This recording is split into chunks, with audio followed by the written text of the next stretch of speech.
myself Deepak Rao and I am zoology faculty. और हमारा जो आज का टॉपिक है वो है एनिमल टिश्यू। हम टिश्यू के बारे में डिस्कस करेंगे इस चैप्टर के अंदर कि टिश्यू क्या होता है, कहाँ से बनता है, किस तरीके से बनता है और एनिमल्स की बॉडी में इस टिश्यू का रोल क्या क्या है।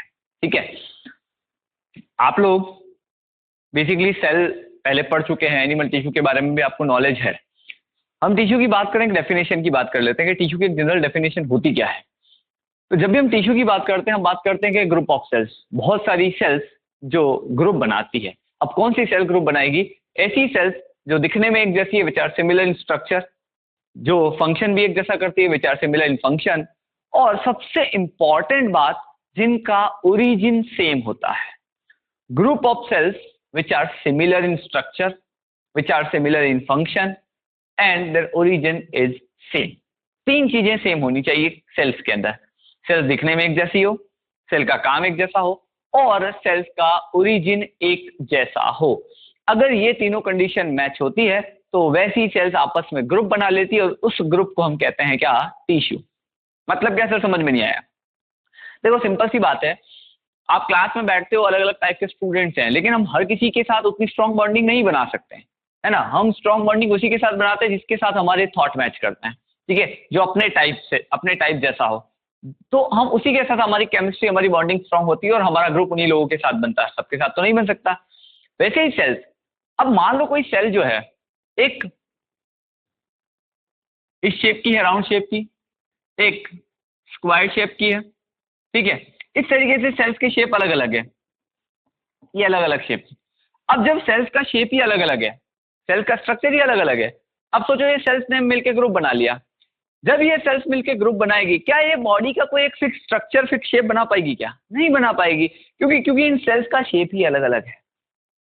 बॉडी का शेप बनाने के लिए, बॉडी को एक फिक्स स्ट्रक्चर देने के लिए, बॉडी के ऑर्गन को एक फिक्स शेप देने के लिए सेल्स का एक प्रॉपर शेप में होना जरूरी है। इसीलिए हम बोल रहे हैं कि group of cells which are similar in structure, similar in function and similar in origin. तीन चीजें लिखी गई है मैंने यहाँ पे एनिमल टिश्यू की डेफिनेशन में। ये टिश्यू की डेफिनेशन है, ये प्लांट के लिए भी सेम रहती है। प्लांट में भी जब टिश्यू बनता है तो वहां पे भी कंडीशन सेम है, group of cells which are similar in structure, function and origin. आप देखिए यहाँ पे मैंने ओरिजिन को अंडरलाइन किया है।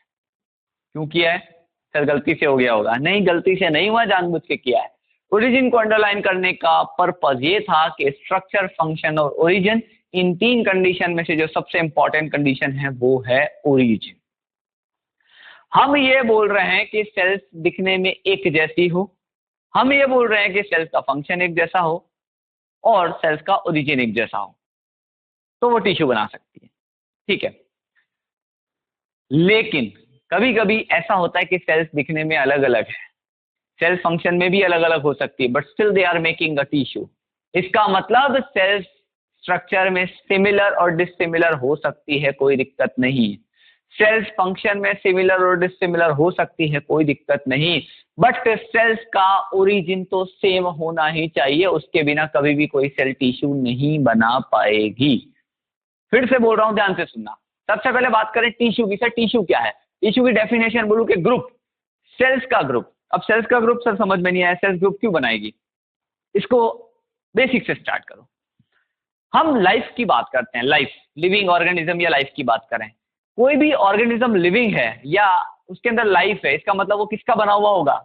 सेल का बना हुआ होगा, है ना। कोई भी लिविंग ऑर्गेनिज्म, कोई भी ऑर्गेनिज्म जो लिविंग है वो किसका बना है? एक लिविंग सेल का बना हुआ है। कम से कम उसमें एक सेल तो होनी चाहिए, यानी कि सबसे पहले आ गई सेल की बात।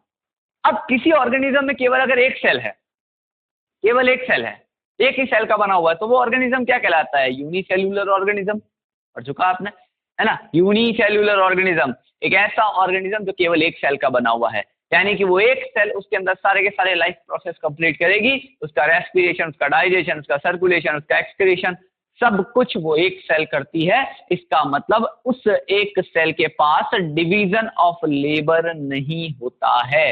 किसके पास नहीं होता है? यूनिसेल्यूलर ऑर्गेनिज्म के पास, ठीक है।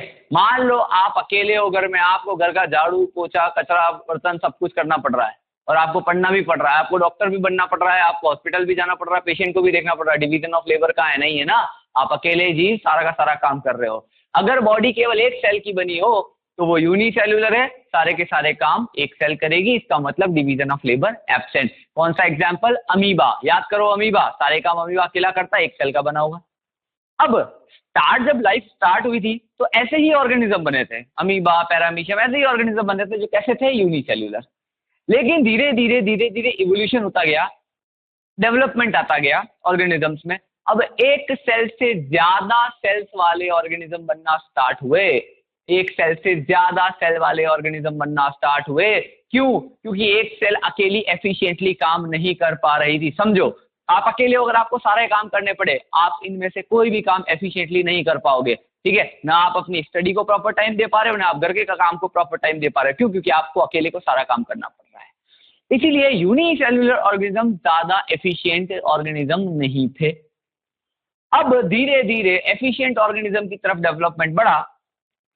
अब आप सोचो, आपके घर में इतने सारे लोग हैं, सब अपना अपना काम करते हैं। पापा उनका काम जॉब का, बिजनेस का काम वो देखते हैं। मम्मी अगर हाउसवाइफ है तो वो घर का काम देख रही है ना? आप आपकी स्टडी का काम देख रहे हो, सबके काम बटे हुए हैं। तो हर इंसान अपना अपना काम परफेक्शन के साथ, एफिशिएंसी के साथ कर पाता है। वो अलग बात है कि आप पढ़ते नहीं हो, आपका काम पढ़ने का है, ठीक है, बट आपका काम तो पढ़ने का ही है, वो आपकी इच्छा, आप नहीं पढ़ रहे हो। तो यहाँ पे क्या हुआ? डिवीजन ऑफ लेबर, काम बट गया, इसीलिए ज्यादा एफिशिएंसी के साथ काम हो रहा है। इसका मतलब स्टार्टिंग में यूनिसेल्युलर ऑर्गेनिज्म बने जिनमें डिवीजन ऑफ लेबर नहीं था, तो एफिशिएंसी कम थी। अब धीरे धीरे धीरे धीरे एडवांसमेंट आता गया, मल्टी सेल्यूलर ऑर्गेनिज्म बनना स्टार्ट हुए। मल्टी सेल्यूलर का मतलब जिनमें एक से ज्यादा सेल बनना स्टार्ट हो गई थी, मल्टी सेल्यूलर। अब सेल एक से ज्यादा बन रही है तो काम का बंटवारा हो जाएगा ना, मतलब कुछ सेल रेस्पिरेशन करेगी तो कुछ सेल डाइजेशन का काम करेगी, कुछ सेल सर्कुलेशन का काम करेगी, कुछ सेल एक्सक्रीशन का काम करेगी, सबका काम अलग अलग, तो एफिशिएंसी अपने आप बढ़ जाएगी। तो मल्टी सेलुलर ऑर्गेनिज्म बने जिनमें डिवीजन ऑफ लेबर प्रेजेंट था। तो आप हायरार्की समझिए, सबसे पहले सेल्स बनती है किसी भी ऑर्गेनिज्म में। भाई हमारा डेवलपमेंट हुआ तो हमारे अंदर भी सबसे पहले क्या बनेगी? सेल्स बनेगी, ठीक? कैसे समझते हैं? मेल का स्पर्म, फीमेल का ओवम, दोनों के बीच में हुआ फर्टिलाइजेशन, फर्टिलाइजेशन के बाद बनता है एक single cell structure, zygote. Zygote पढ़ लिया आपने, सब कुछ पढ़ लिया, जाइगोट बना। अब इस जाइगोट के अंदर क्या स्टार्ट होते हैं? डिवीजन स्टार्ट होते हैं, और इस वन सेल, सिंगल सेल से 2 cell, 4 cell, 8 cell, 16 cell, 32 cell stage, इस तरीके से मोरूला, ब्लास्टूला, गैस्ट्रूला, इस तरीके से डिवीजन चलता है।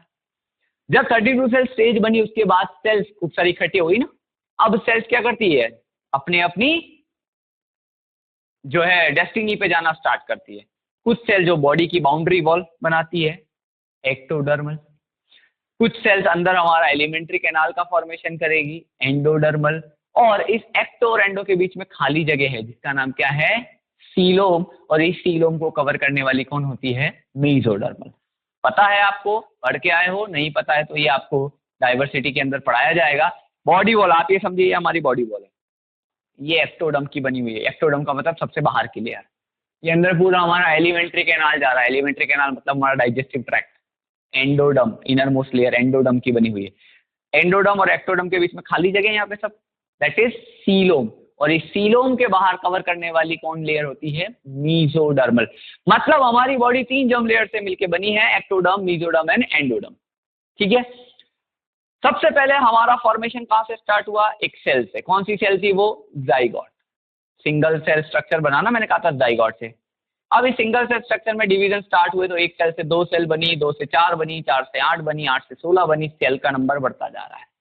अब जब सेल्स अपनी अपनी पेरीफेरी पे चली जाती है, तो अपने अपने डेस्टिनी पे चली जाती है, तो वो क्या बनाएगी? ग्रुप बनाएगी। यानी कि खूब सारी सेल्स ने मिलकर क्या बनाया? टिश्यू, ग्रुप ऑफ सेल्स, ठीक है। अब जब बहुत सारी सेल्स ने मिलकर टिश्यू बनाया, अलग अलग टिश्यू बनेंगे और अलग अलग टिश्यू से बॉडी के अंदर क्या बनते हैं? ऑर्गन्स का फॉर्मेशन हुआ, ठीक है। जब सेल्स अलग अलग चली गई तो कुछ सेल्स ने इकट्ठी होकर क्या बनाया? हमारे नोज का फॉर्मेशन किया। कुछ सेल्स ने इकट्ठे होकर क्या बनाया? हमारे लंग्स का फॉर्मेशन किया। कुछ सेल्स ने इकट्ठे होकर क्या बनाया? हमारा स्टमक बनाया, हमारा लीवर बनाया, हमारी किडनी का फॉर्मेशन किया, हमारे हार्ट का फॉर्मेशन किया। तो ये सारे के सारे क्या हैं? अलग अलग ऑर्गन्स। जब बहुत सारे ऑर्गन्स मिल गए, हम बात करते हैं डाइजेस्टिव सिस्टम की। देखो हम क्या बात कर रहे हैं? Digestive system. जब मैं सिस्टम बोल दिया मतलब डाइजेस्टिव सिस्टम में कितने सारे ऑर्गन्स इंक्लूड हो गए। हम डाइजेस्टिव सिस्टम में हमारे बकल कैविटी को, हमारे एसोफेगस को, हमारे स्टमक को, हमारे इंटेस्टाइन को, इन सबको इंक्लूड करते हैं। तो इतनी सारी ऑर्गन्स ने मिल के क्या बनाया, एक सिस्टम। क्लियर, समझ में आई। सबसे पहले कहां से स्टार्ट हुए थे हम, एक सिंगल सेल स्ट्रक्चर जाइगोट, तो एक सेल बनी। इस एक सेल में डिवीजन होना स्टार्ट हुए तो बहुत सारी सेल्स बनी, ग्रुप ऑफ सेल्स। एक ग्रुप ये बना, एक ग्रुप ये बना, ठीक है। और इन सब ग्रुप ने मिलकर क्या बनाया, अलग अलग टिश्यू। तो ग्रुप ऑफ सेल्स ने मिलकर क्या बना दिया, टिश्यू बना दिया। अब अलग अलग टिश्यूज ने मिलकर क्या बनाया, ऑर्गन्स बनाए, ठीक है। जैसे ऑर्गन्स मैंने कहा ना आपको, स्टमक एक ऑर्गन है, लिवर एक ऑर्गन है, इंटेस्टाइन एक ऑर्गन है, सब अलग अलग ऑर्गन्स है। इतने सारे ऑर्गन्स मिलकर एक सिस्टम बनाएंगे, ऑर्गन सिस्टम, है ना। डाइजेस्टिव सिस्टम बन गया मान लो। और बॉडी के अंदर बहुत सारे सिस्टम होते हैं, सारे के सारे सिस्टम मिलकर क्या बना रहे, पूरा का पूरा ऑर्गेनिज्म, ठीक। आप इसको यहां से रिवर्स ले जाओ, आप अपने खुद की बात करो, खुद को इमेजिन करो, वी आर ऑर्गेनिज्म। कौन से ऑर्गेनिज्म है हम, मल्टी सेल्यूलर, बहुत सारी सेल्स हैं। इसीलिए हमारी बॉडी में क्या है, डिवीजन ऑफ लेबर है। हमारी बॉडी में सारे के सारे काम डिफरेंशिएटेड हैं। रेस्पिरेशन के लिए अलग काम है, अलग ऑर्गन है, डाइजेशन के लिए अलग ऑर्गन है, सर्कुलेशन के लिए अलग है, उसके बाद एक्सक्रीशन के लिए अलग है। डिवीजन ऑफ लेबर है किसमें, ऑर्गेनिज्म। किसके बने हुए ऑर्गेनिज्म, हमारी बॉडी में बहुत सारे क्या हैं, ऑर्गन सिस्टम। हमारी बॉडी में डाइजेस्टिव सिस्टम है, रेस्पिरेटरी सिस्टम है, सर्कुलेटरी सिस्टम है, एक्सक्रीटरी सिस्टम है, स्केलेटल सिस्टम है ना, अलग अलग सिस्टम। तो एक ऑर्गेनिज्म बहुत सारे ऑर्गन सिस्टम से मिलकर बना। हर एक सिस्टम देख लो आप रेस्पिरेटरी सिस्टम देखो, उसमें बहुत सारे ऑर्गन्स होंगे। रेस्पिरेटरी सिस्टम में नोज भी आता है रेस्पिरेटरी सिस्टम में आपका trachea, bronchi, bronchiole, alveoli, lungs, है ना। तो हर एक सिस्टम बहुत सारे ऑर्गन से मिलकर बना है। हर एक ऑर्गन की बात करोगे तो उसमें बहुत सारे टिश्यूज होंगे, ठीक है। हर एक ऑर्गन में बहुत सारे टिश्यूज हैं। ये नोज है, इसमें भी बहुत सारे डिफरेंट टाइप के टिश्यूज हैं, ठीक। कौन कौन से टिश्यूज है अपन अभी आगे डिस्कस करेंगे। और हर एक टिश्यू किसका बना हुआ है, ग्रुप ऑफ सेल्स का बना हुआ है। बात समझ में आ गई तो कुल मिला के यहाँ पे टिश्यू की डेफिनेशन ये समझनी है कि कोई भी ग्रुप ऑफ सेल्स विच मे और may not be similar in structure और फंक्शन। वो सेल्स दिखने में एक जैसी भी हो सकती है, अलग भी हो सकती है, फंक्शन में एक जैसी भी हो सकती है, अलग भी हो सकती है, but what is important, their origin must be same. उन सारी की सारी सेल्स का ओरिजिन सेम होना चाहिए। कहने का मतलब, अगर एक ग्रुप बनाया है सेल ने, कोई सेल ने मिलकर ग्रुप बनाया है, ठीक है, ये एक सेल है, ये भी एक सेल है, ये भी एक सेल है, ठीक है, ये भी एक सेल है, ऐसे ग्रुप, इन चारों सेल ने ग्रुप बना लिया। दिखने में अलग अलग दिख रही है, कोई बात नहीं, फंक्शन भी अलग अलग हो सकता है, कोई बात नहीं, चल जाएगा, बट इनका ओरिजिन सेम होना चाहिए। ओरिजिन का मतलब, अगर ये एक्टोडर्म की है तो सारी की सारी सेल एक्टोडर्म की होनी चाहिए। ऐसा कभी नहीं होगा कि एक एक्टोडर्म वाली, एक मीजोडर्म वाली, एक एंडोडर्म वाली सेल ने मिलके कभी ग्रुप बनाया हो, नहीं पॉसिबल है, ठीक है, नहीं पॉसिबल है। एक्टोडर्म है तो सारी एक्टोडर्म वाली होनी चाहिए, एंडोडर्म है तो सारी एंडोडर्म वाली होनी चाहिए, और मीजोडर्म है तो सारी मीजोडर्म वाली होनी चाहिए, तभी वो टिश्यू कहलाएगा, ठीक है। वापस से बोल रहा हूँ, ग्रुप ऑफ सेल्स, सेल्स में ग्रुप होना चाहिए सबसे पहली बार टिश्यू के लिए कंडीशन। अब वो ग्रुप कौन कौन सी सेल का हो सकता है, जो दिखने में एक जैसी हो, अलग भी हो सकती है, जो फंक्शन में एक जैसी हो, अलग भी हो सकती है, बट ओरिजिन में कैसी होनी चाहिए, 101% ओरिजिन उनका सेम होना चाहिए। सर ओरिजिन सेम होने का मतलब क्या, या तो सारी एक्टोडर्म से अराइज हो, या सारी मीजोडर्म से अराइज हो, या सारी एंडोडर्म से अराइज हो। सर एक्टोडर्म, मीजोडर्म, एंडोडर्म क्या है, ये हमारी बॉडी की 3 जर्म लेयर होती है। जो बॉडी वॉल बनाती है वो एक्टोडर्म, जो एलिमेंट्री कैनाल बनाती है वो एंडोडर्म, और जो सीलोम को कवर करती है वो मीजोडर्म होती है। नहीं पता तो एनिमल डाइवर्सिटी में आप पढ़ोगे क्लियर है, ठीक है। आगे बढ़ते हैं, कुछ बेसिक इंट्रोडक्टरी पार्ट लिखा हुआ है यहाँ पे।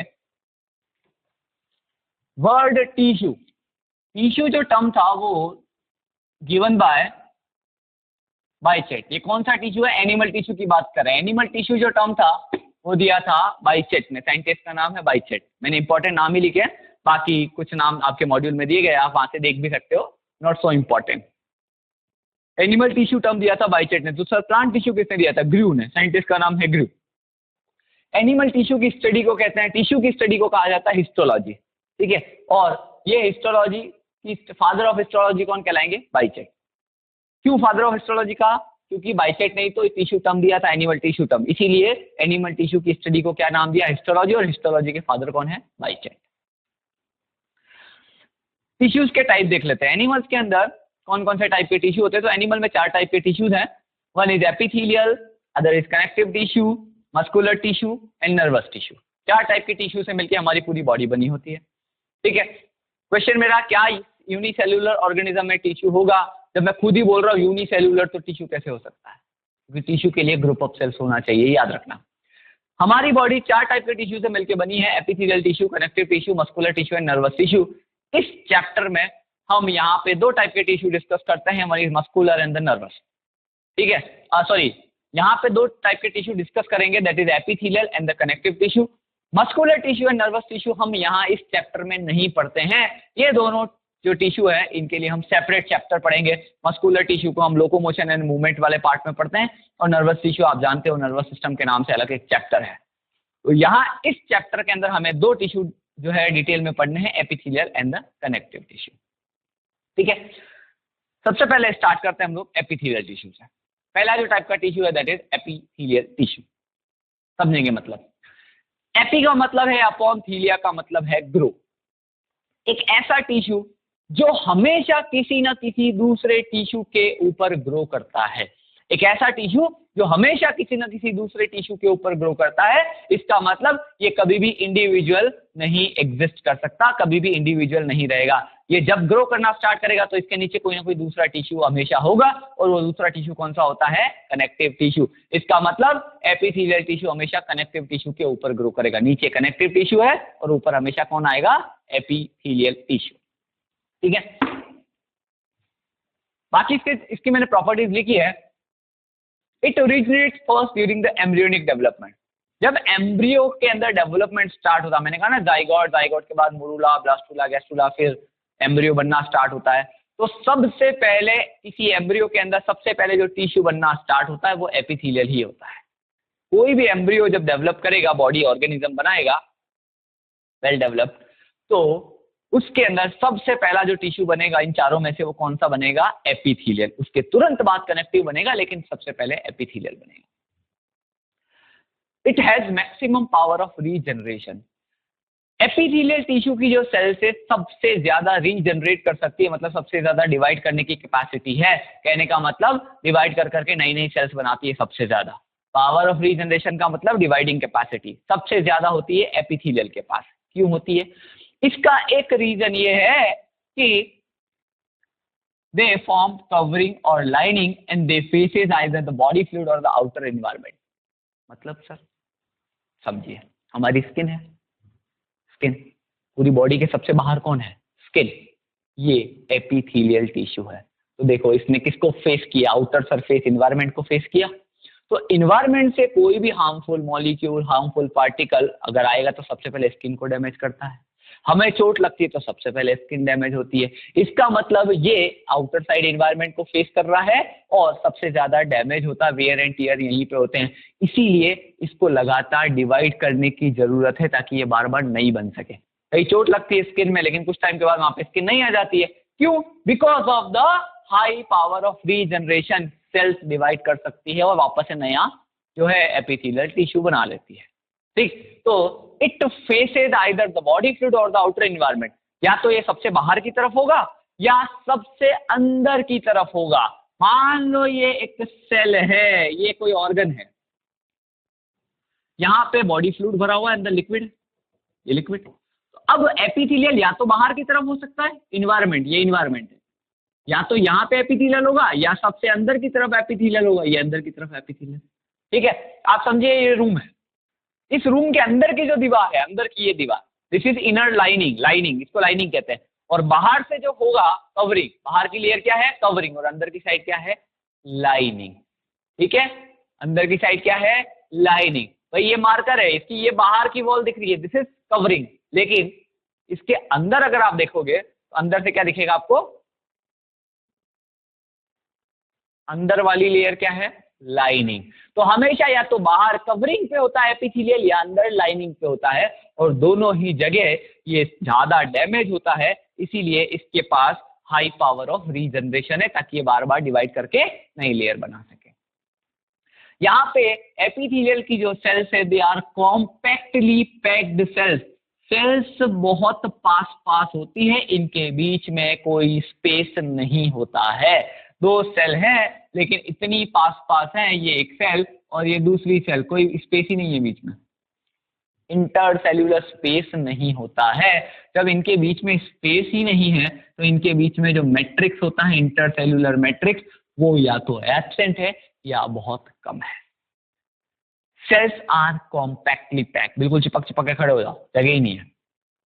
तो दो सेल्स के बीच में जब जगह नहीं है तो बीच में इंटरसेल्यूलर स्पेस नहीं होगा, इंटरसेल्यूलर मैट्रिक्स भी नहीं होगा या बहुत कम होगा। जब जगह नहीं है बीच में तो कोई भी ब्लड वेसल अंदर नहीं जा सकती, कोई भी लिम्फ वेसल अंदर नहीं जा सकती दो सेल के बीच में, और कोई भी नर्व फाइबर अंदर नहीं जा सकती है। ये एक सेल, ये दूसरी सेल, इन सेल को ब्लड सप्लाई करने के लिए ब्लड वेसल अंदर नहीं जा रही है। दो सेल के बीच में जगह ही नहीं है तो जाएगी कैसे? सेल को डैमेज करके तो अंदर जाएगी नहीं। तो ये एक सेल है, ये एक सेल है, दो के बीच में खाली जगह, ब्लड वेसल हमेशा इनके बीच में से टर्न करती है, इधर भी न्यूट्रिशन दे देगी, इधर भी न्यूट्रिशन दे देगी, ठीक है। अब जब जगह ही नहीं, दोनों ऐसे बिल्कुल पास पास है, तो ब्लड वेसल कहां से जाएगी? जगह नहीं है, ब्लड वेसल नहीं जाती है क्योंकि जगह नहीं है। तो भैया फिर ये सेल न्यूट्रिशन कहां से लेगी? ब्लड वेसल तो जा ही नहीं रही है, तो न्यूट्रिशन कहां से लेती है? They get their nutrition from the underlying connective tissue, यानी कि एपिथेलियल सेल्स ये कनेक्टिव टिश्यू है, ये ऊपर एपिथेलियल है, इसके बीच में एक लेयर होती है जिसका नाम होता है बेसमेंट लेयर, बेसमेंट मेम्ब्रेन। समझिए, ये मेरा हाथ एपिथेलियल, ये डस्टर कनेक्टिव, और ये बीच में बेसमेंट मेम्ब्रेन, ये इस तरीके से अरेंजमेंट रहता है ऐसा। तो ये एपिथेलियल की सेल्स न्यूट्रिशन कहां से लेगी? अपने नीचे वाले कनेक्टिव टिश्यू से। इस कनेक्टिव टिश्यू में बहुत सारी ब्लड सप्लाई आती है, बहुत सारी ब्लड वेसल आ रही है ब्लड ले लेके, ठीक है, नीचे से आ रही है, इसमें खूब जगह है लेकिन इसमें जगह नहीं है। अब क्या होता है, यहां से न्यूट्रिशन आता है बेसमेंट मेम्ब्रेन में, और बेसमेंट मेम्ब्रेन से वो न्यूट्रिशन जो है कहां आ जाता है? ऊपर वाले एपिथेलियल लेयर में। बात समझ में आ गई? तो एपिथेलियल की प्रॉपर्टीज की बात करते हैं। एपिथेलियल की सेल्स कॉम्पैक्टली पैक्ड, बिल्कुल पास पास। एपिथेलियल की सेल्स के बीच में इंटरसेल्यूलर स्पेस एब्सेंट, एपिथेलियल की सेल्स के बीच में इंटरसेल्यूलर मैट्रिक्स या तो एब्सेंट या बहुत कम। जब स्पेस ही नहीं है सेल के बीच में तो क्या ब्लड वेसल अंदर जाएगी? नहीं जाएगी। जब ब्लड वेसल अंदर नहीं जा रही तो न्यूट्रिशन कहां से मिलेगा? एपिथेलियल सेल्स के नीचे जो दूसरा टिश्यू होता है, कौन सा टिश्यू होता है? कनेक्टिव टिश्यू होता है। उस कनेक्टिव टिश्यू से एपिथेलियल क्या करती है? न्यूट्रिशन रिसीव करती है। क्या एपिथेलियल डायरेक्ट कनेक्टिव टिश्यू से न्यूट्रिशन ले लेती है? नहीं लेती है। बीच में कौन सी मेम्ब्रेन आती है? बीच में बेसमेंट मेम्ब्रेन आती है, और ये बेसमेंट मेम्ब्रेन कितनी लेयर की बनी होती है? दो लेयर की, बेसल लैमिना, फाइब्रस लैमिना, ठीक है। एपिथेलियल टिश्यू एम्ब्रियोनिक डेवलपमेंट में कौन से नंबर पे डेवलप होती है? सबसे पहले डेवलप होने वाली लेयर का नाम है क्या? Epithelial tissue, epithelial layer. Power of regeneration, divide करने की कैपेसिटी इनके पास सबसे ज्यादा होती है। किसके पास? एपिथेलियल टिश्यू के पास या एपिथेलियल सेल्स के पास, ठीक है। बात समझ में आई? चलिए अब बात करेंगे बेसमेंट मेम्ब्रेन की। हमने नाम लिया अभी बार बार के बेसमेंट मेम्ब्रेन होती है, तो बेसमेंट मेम्ब्रेन के बारे में डिस्कस करते हैं। बेसमेंट मेम्ब्रेन क्या है? मैंने अभी आपको बताया, देखिए आप इस डायग्राम को समझिए। सबसे ऊपर की तरफ क्या है? एपिथेलियल लेयर, ये सबसे ऊपर जो ब्लैक वाली है दीज आर एपिथेलियल सेल्स या एपिथेलियल लेयर। इनके बीच में इंटरसेल्यूलर स्पेस नहीं है, देखिए एक सेल, दूसरी सेल, तीसरी, सब बिल्कुल पास पास है, कोई गैप ही नहीं है, तो ब्लड वेसल नहीं आ सकती। ये नीचे CT लिखा हुआ है, इसका मतलब कनेक्टिव टिश्यू है, तो नीचे कनेक्टिव टिश्यू, ऊपर एपिथेलियल लेयर, और इनके बीच में ये बाई लेयर, दो लेयर की बनी हुई होती है बेसमेंट मेम्ब्रेन। BM का मतलब बेसमेंट मेम्ब्रेन। ऊपर वाली जो लेयर है ये होती है, ये कहलाती है बेसल लैमिना। बेसल लैमिना ऊपर वाली लेयर, ये दो लेयर का बना हुआ। ऊपर वाली जो लेयर है दिस इज बेसल लैमिना। किसका बना होता है? ग्लाइकोप्रोटीन्स का। और इन ग्लाइकोप्रोटीन का सीक्रेशन कौन करता है? ऊपर वाली एपिथेलियल लेयर।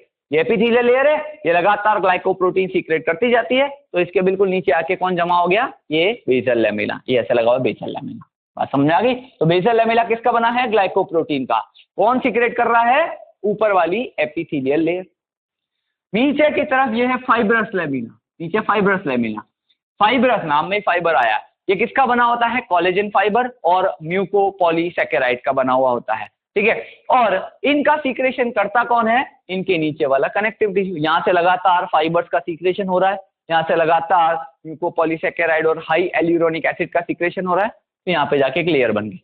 तो इस तरीके से ग्लाइकोप्रोटीन्स कोलेजन फाइबर ने मिलकर एक लेयर बना दी और इसको हमने नाम दे दिया क्या? Basement membrane. तो सबसे नीचे क्या है? Connective tissue. कनेक्टिव टिश्यू के बिल्कुल ऊपर कौन सी layer? Fibrous lamina. Fibrous lamina के ऊपर कौन सी लेयर है? Basal lamina. और बेसल लेमिना के ऊपर क्या है? एपिथेलियल टिश्यू, ठीक है। ठीक है, समझेंगे? ये कनेक्टिव टिश्यू, उसके ऊपर ये है फाइब्रस लेमिना। तो इस फाइब्रस लेमिना का सीक्रेशन कौन कर रहा है? Connective tissue. इस फाइब्रस लेमिना के ऊपर क्या है? ये बेसल लेमिना, ये वाला बेसल लेमिना। और बेसल लेमिना का सीक्रेशन कौन कर रहा है? ऊपर वाला एपिथेलियल सेल्स। ये इस तरीके से कुछ अरेंजमेंट है, दिख रहा है आपको? इस तरीके का अरेंजमेंट। तो ये मेरा हाथ एपिथेलियल, ये डस्टर कनेक्टिव टिश्यू, ये एक लेयर किसकी हो गई? फाइब्रस की, और ये दूसरी लेयर किसकी हो गई? एपिथेलियल की। ऐसे अरेंज रहता है, ठीक। अब एपिथेलियल की बात, बेसमेंट मेम्ब्रेन की बात करें तो बेसमेंट मेम्ब्रेन कैसी है? ए सेल्यूलर। बेसमेंट मेम्ब्रेन किसी सेल की बनी हुई नहीं है, बेसमेंट मेम्ब्रेन में कोई भी सेल नहीं है। तो सर ये क्या है? ये बेटा ग्लाइकोप्रोटीन है। प्रोटीन सेल थोड़ी है, प्रोटीन की तो एक लेयर है। जैसे आपने दो ब्रेड है, दो ब्रेड लिए, ब्रेड के दोनों तरफ आपने बटर लगा दिया, तो लेयर है ना वो। तो ये ग्लाइकोप्रोटीन्स और कोलेजन फाइबर की लेयर है, सेल नहीं है। Basement membrane is a cellular. Basement membrane is non living, ठीक है, क्योंकि खाली प्रोटीन और ग्लाइकोप्रोटीन और कोलेजन फाइबर्स है, वो लिविंग नहीं है। Basement membrane is permeable and basement membrane is thin. अब होता क्या है? इस कनेक्टिव टिश्यू में यहाँ ब्लड भी आएगा, इस ब्लड में बहुत सारे न्यूट्रिशन होता है, वो न्यूट्रिशन इस बेसमेंट मेम्ब्रेन को क्रॉस करके, क्योंकि ये परमिएबल है तो इसको क्रॉस करके कहाँ जाता है? एपिथेलियल में लगातार। यहाँ से कोई भी मान लो ग्लूकोज का मॉलिक्यूल है, तो ये इसको क्रॉस करके यहाँ आता है, सेल्स के अंदर आता रहता है। क्यों? क्योंकि बेसमेंट मेम्ब्रेन कैसी है? परमिएबल। बात समझ में आ गई? तो इस तरीके से बेसमेंट मेम्ब्रेन की प्रॉपर्टी कि ये ए सेल्यूलर है, ये नॉन लिविंग है, ये परमिएबल है और ये थिन है, ठीक। एपिथेलियल की और प्रॉपर्टीज क्या है? एपिथेलियल की जो सेल्स है, एपिथेलियल की जो टिश्यूज हैं, वो तीनों की तीनों जर्म लेयर से बन सकते हैं। मतलब एपिथेलियल पूरी बॉडी में बहुत सारी जगह मिलेगा। एक्टोडर्म, स्किन, एक्टोडर्म है ना, तो एक्टोडर्म से भी अराइज होता है एपिथेलियल। लिखा है मैंने एपिडर्मिस। स्किन की सबसे ऊपर वाली लेयर क्या है? एपिडर्मिस। एक्टोडर्मल ओरिजिन है। मैंने कहा था ना सेल्स का ओरिजिन कैसा होना चाहिए? सेम। वो एक्टोडर्मल ओरिजिन, एपिडर्मिस, ठीक है। ये ब्रैकेट में मैंने इनका एग्जांपल का टाइप लिखा है। कौन सा टाइप का एपिथेलियल है? Stratified squamous epithelium. ये अभी मैं आपको आगे पढ़ा रहा हूँ कि एपिथेलियल टिश्यू कौन कौन से टाइप का होता है। यहाँ पे आपको ये याद रखना है कि एपिथेलियल टिश्यू एक ऐसा टिश्यू है जो तीनों जर्म लेयर से बनता है। एक्टोडर्मल लेयर से भी बनता है, मेसोडर्मल से भी बनता है, एंडोडर्मल से भी बनता है। बाकी के जो टिश्यूज हैं वो तीनों से नहीं बनेंगे। बाकी के जो टिश्यूज हैं वो तीनों से नहीं बनते हैं। हम नर्वस की बात करते तो वो खाली एक्टोडर्म से ही बनता है। हम कनेक्टिव टिश्यू की बात करते तो वो खाली मेसोडर्म से ही बनता है, ठीक है। लेकिन एपिथेलियल एक ऐसा टिश्यू है जो तीनों जर्म लेयर से बन रहा है। एक्टोडर्म में भी है, मेसोडर्म में भी है। मेसोडर्मल कौन सा है? मीजोथीलियम। मीजोथीलियम और मेसोडर्म के अंदर जहां खाली सीलों में जो ऑर्गन्स हैं, उन ऑर्गन्स की जो लेयर होती है वो कौन सा टिश्यू है? मेसोडर्म से बना हुआ मेसोथीलियम। सिंपल स्क्वेमस एपिथेलियम का एग्जांपल। Endodermal, inner lining. हमारी एलिमेंट्री कैनाल किसकी बनी है? एंडोडर्म की। तो उस एलिमेंट्री कैनाल में भी एपिथेलियल टिश्यू होता है। लाइनिंग ऑफ गट लिखा ना मैंने। एलिमेंट्री कैनाल कौन सी जर्म लेयर है? एंडोडर्मल। फिर से याद करना, body wall ectoderm, inner layer ये एलिमेंट्री कैनाल एंडोडर्म, और इसके बीच में क्या है? मेसोडर्म। बात समझ में आई? तो सबसे बाहर एक्टोडर्म है, यहाँ पे भी क्या है? एपिथेलियल है। सबसे अंदर क्या है? एंडोडर्म है एलिमेंट्री कैनाल में, यहाँ पे भी क्या है? एपिथेलियम है। और इसके बीच में मेसोडर्म है, वहां पे भी क्या है? एपिथेलियल। तो एपिथेलियल बॉडी के हर जगह पे मिलता है, हर जर्म लेयर से ओरिजिनेट होता है, ठीक है। जर्म लेयर इंपॉर्टेंट है, समझना भी समझो। पूरी बॉडी पूरा एक स्ट्रक्चर खड़ा हुआ है। तो ये पूरा मेरा बॉडी वॉल सरफेस ये क्या है? एक्टोडर्म का बना हुआ, ठीक। फिर अंदर जाएगी ये कैनाल जा रही है एलिमेंट्री कैनाल अंदर, ये पूरी ये किसका बना हुआ है? एंडोडर्म का। और इस एंडोडर्म और एक्टोडर्म के बीच में क्या है? खाली जगह है ना। इस खाली जगह के दोनों तरफ कौन है? मीजोडर्म। ठीक है, तो मीजोडर्म से भी एपिथेलियल बनेगा, एंडोडर्म से भी एपिथेलियल बनेगा और एक्टोडर्म में भी एपिथेलियल बनेगा। तो एपिथेलियल तीनों जर्म लेयर से ओरिजिनेट होता है, बाकी के टिश्यू तीनों से नहीं होंगे। ठीक है, बाकी के टिश्यू तीनों से नहीं होंगे, या तो मीजोडर्म से होंगे, या वो एक्टोडर्म से होंगे, या वो एंडोडर्म से होंगे, लेकिन एपिथेलियल तीनों जर्म लेयर से बनता है। नेक्स्ट प्रॉपर्टी, एपिथेलियल टिश्यू की जो सेल्स है, भाई मान लो ये एपिथेलियल टिश्यू की एक सेल है, ये एक सेल है, इस सेल की मेम्ब्रेन को क्या नाम दिया? प्लाज्मा मेम्ब्रेन कहते हैं। इस सेल की मेम्ब्रेन को क्या बोलते हैं? Plasma membrane. तो ये जो प्लाज्मा मेम्ब्रेन है ये मॉडिफाई होती है, अपने अपने फंक्शन के हिसाब से इस सेल की मेम्ब्रेन मॉडिफाई हो जाएगी। ठीक है, मान लो इस सेल को एब्जॉर्प्शन करना है किसी चीज का, एब्जॉर्प्शन करना है या सीक्रेशन करना है, तो इसका क्या करना पड़ेगा? सरफेस एरिया ज्यादा चाहिए ताकि ज्यादा एब्जॉर्प्शन कर सके, तो ये अपनी मेम्ब्रेन को ऐसे मॉडिफाई कर लेती है, देखो। ठीक है, मॉडिफाई कर लिया। अगर इसी सेल को किसी पार्टिकल को मूवमेंट करवाना है, किसी पार्टिकल का मूवमेंट करवाना, तो यहां से ऐसे लंबे लंबे प्रोसेस निकल जाएंगे, मॉडिफिकेशन हो गया। यानी कि एपिथेलियल की सेल्स अपने फंक्शन के हिसाब से अपनी मेम्ब्रेन को मॉडिफाई करती है। वो कौन कौन से मॉडिफिकेशन है? सबसे पहला मॉडिफिकेशन देखिए, माइक्रोविलाई। हुआ क्या? ये सेल्स है, देखिए एपिथेलियल की सेल्स। इन एपिथेलियल की जो प्लाज्मा मेम्ब्रेन है, यहां से देखो इस मेम्ब्रेन से क्या निकल गई? मॉडिफाई हो गई और छोटे छोटे से प्रोसेस निकल गए। ये ब्लू कलर से आपको जो दिख रहे हैं, दीज आर द प्रोसेस। छोटे प्रोसेस होते हैं, नॉन मोटाइल है, इनमें इन प्रोसेस में कभी मूवमेंट नहीं होता है, इनमें कभी कॉन्ट्रैक्शन नहीं होता, नॉन कॉन्ट्रैक्टाइल है। और इनका काम क्या है? They are there to increase the surface area. ये सरफेस एरिया बढ़ा देते हैं ताकि एब्जॉर्प्शन और सीक्रेशन क्या हो सके? ज्यादा। भाई ये एक सेल है, मान लो इसी सेल को देखो, ये सीधी मेम्ब्रेन है, ऐसे सीधी मेम्ब्रेन। अब मेम्ब्रेन अगर सीधी है, इतनी जगह ही मिलेगी इसको एब्जॉर्ब और सीक्रेट करने के लिए, लेकिन इसी जगह में मेरे को ज्यादा मेम्ब्रेन लानी है, तो मैं क्या करूंगा? इसको फोल्ड कर करके ऐसे ऐसे लाऊंगा, देखो मेम्ब्रेन ज्यादा आ जाएगी ना, तो सरफेस एरिया बढ़ गया है, नहीं बढ़ गया? अब आप सोचो, यहां से मुझे उस दीवार तक एक रस्सी बांधनी है, ऐसे मैं सीधी खींच के बांधी, मान लो 5 मीटर है, लेकिन उसी रस्सी के अंदर मैंने बीच बीच में ऐसे लूज कर करके बांधी, तो 5 मीटर की जगह इसी जगह पे 8 मीटर या 10 मीटर की रस्सी बांध सकते हैं। यानी कि हमने क्या किया? सरफेस एरिया बढ़ा दिया। अब आप सोचो, मैंने ऐसा टेढ़ी मेढ़ी करके ये मेम्ब्रेन बनाई, तो इस मेम्ब्रेन की लेंथ ज्यादा होगी, लेकिन अगर ये मेम्ब्रेन में सीधी ड्रॉ करता तो इसकी लेंथ कम आती। ठीक है, तो सरफेस एरिया बढ़ाने के लिए, ताकि ज्यादा एब्जॉर्प्शन और ज्यादा सीक्रेशन हो सके, उसके लिए क्या बनते हैं? माइक्रोविलाई। और हम जानते हैं जहां जहां माइक्रोविलाई बनते हैं, क्योंकि ये सेल ब्रश जैसी दिख रही है, हम इसको कह देते हैं ब्रश बॉर्डर। ब्रश बॉर्डर नाम आएगा अभी आपके आगे, क्यों? क्योंकि वहां पे माइक्रोविलाई लगेगा। जब भी नाम में ब्रश बॉर्डर आ जाए, समझ लेना वहां पे माइक्रोविलाई लगा हुआ है, समझ लेना उस सेल का काम या तो एब्जॉर्प्शन करना है या सीक्रेशन करना है।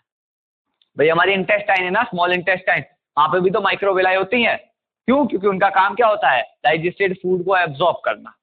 तो जहां पे भी एब्जॉर्प्शन सीक्रेशन होगा, वहां माइक्रोविलाई होगी, और जहां माइक्रोविलाई होगी वहां पे हम टर्म यूज करते हैं ब्रश बॉर्डर। याद रखना, ब्रश बॉर्डर मतलब इस सेल का बॉर्डर कैसा दिख रहा है? ब्रश जैसा दिख रहा है। तो जब भी मैं आगे टर्म यूज करूंगा एपिथेलियम में ब्रश बॉर्डर, समझ लेना वहां पे माइक्रोविलाई है। समझ लेना उस सेल का काम क्या है? या तो एब्जॉर्प्शन करना या सीक्रेशन करना। जब भी मैं ब्रश बॉर्डर टर्म यूज करूं, समझ लेना वो सेल्स के अंदर जो माइक्रोविलाई है वो नॉन मोटाइल है, नॉन कॉन्ट्रैक्टाइल है। ठीक, एग्जाम्पल लिखा है कहाँ का मिलेगा? Wall of intestine. देखो अभी मैंने बोला इंटेस्टाइन में होता है, इंटेस्टाइन में एब्जॉर्प्शन करना होता है। ठीक है, gall bladder, gall bladder liver से जो बाइल जूस आता है वो कहाँ जाता है? गॉल ब्लैडर में जाता है, और गॉल ब्लैडर में जाने के बाद क्या होता है? उस बाइल जूस में से एक्सेस वाटर को एब्जॉर्ब किया जाता है।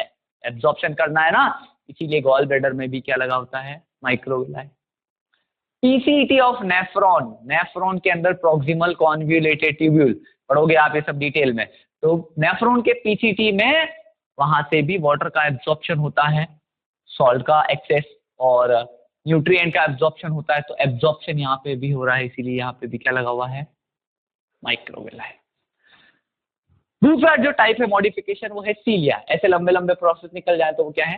सीलिया या काइनोसीलिया। आप देखिए ये एपिथेलियल की सेल्स है, एपिथेलियल की सेल्स में देखो ऐसे लंबे लंबे प्रोसेस निकल गए। इनका काम क्या है? ये ऐसे मूवमेंट करते रहते हैं।